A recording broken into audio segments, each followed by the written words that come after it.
ಆಕೆ international air ಲೈಸೆನ್ಸ್ನಲ್ಲಿ ಗಗನಸಖಿ dating app ಮೂಲಕ IT ಉದ್ಯೋಗಿಯ ಪರಿಚಯವಾಗಿತ್ತು.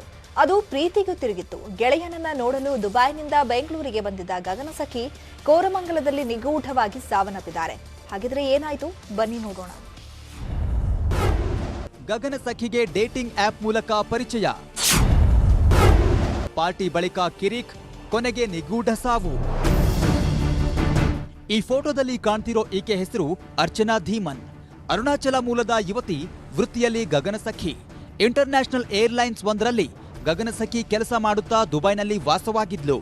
ಡೇಟಿಂಗ್ ಆಪ್ ಯೂಸ್ ಮಾಡ್ತಿದ್ದ ಅರ್ಚನಾಗೆ ಬೆಂಗಳೂರಿನ ಖಾಸಗಿ ಕಂಪನಿಯಲ್ಲಿ ಕೆಲಸ ಮಾಡ್ತಿದ್ದ ಕೇರಳ ಮೂಲದ ಆದಿಶ್ ಎಂಬಾತನ ಪರಿಚಯವಾಗಿತ್ತು.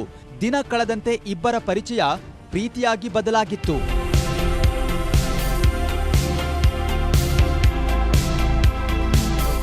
ಕಳೆದ 6-7 ತಿಂಗಳಿಂದ ಪರಸ್ಪರ ಪ್ರೀತಿಸ್ತಾ ಇದ್ದ ಅರ್ಚನಾ ಹಾಗೂ ಆದಿಶ್ ಭೇಟಿ ಮಾಡೋದಕ್ಕೆ ನಿರ್ಧರಿಸಿದ್ರು.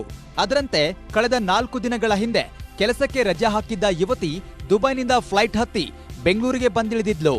ಮೊದಲು 2 ದಿನಗಳು ಪಾರ್ಟಿ, ಪಬ್, ಮೂವಿ ಅಂತ ಸುತ್ತಾಡಿದ್ದಾರೆ.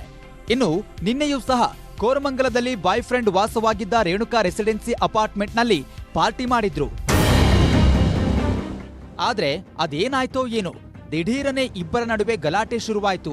ಕೆಲವೇ ನಿಮಿಷಗಳಲ್ಲಿ ಅಂದ್ರೆ 12:30ಕ್ಕೆ ಸರಿಯಾಗಿ 4ನೇ ಮಹಡಿಯಿಂದ ಹಾರಿ ಸಾವನ್ನಪ್ಪಿದ್ದಾಳೆ.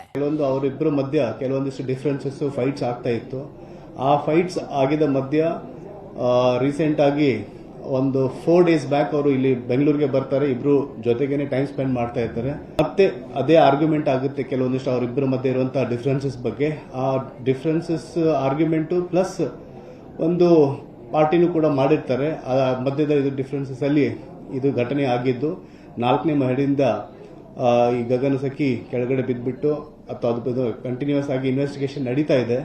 ಗಗನಸಖಿ ಸಾವಿನ ಸುತ್ತ ಹಲವು ಅನುಮಾನ ಮೂಡಿದ್ದು, ಬಾಯ್ ಫ್ರೆಂಡ್ ಅನ್ನ ಕೋರಮಂಗಲ ಪೊಲೀಸರು ವಶಕ್ಕೆ ಪಡೆದು ವಿಚಾರಣೆ ಮಾಡ್ತಿದ್ದಾರೆ.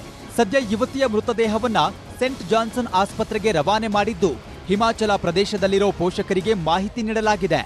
ಪೋಷಕರು ಬಂದ ಬಳಿಕ ಮರಣೋತ್ತರ ಪರೀಕ್ಷೆ ನಡೆಸಿ ಮೃತದೇಹ ಹಸ್ತಾಂತರ ಮಾಡಲಿದ್ದಾರೆ.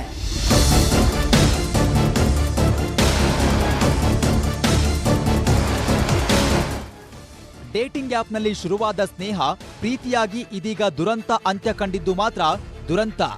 ಮುದ್ದು ಮುಖದ ಸುಂದರಿ, ಭವಿಷ್ಯ ಹರಿಸಿ ಬಂದವಳು ಹತ್ಯೆಯಾದಳು ಅನ್ನೋ ಅನುಮಾನ ಖಾಕಿ ಪಡೆಯನ್ನ ಕಾಡುತ್ತಿದೆ.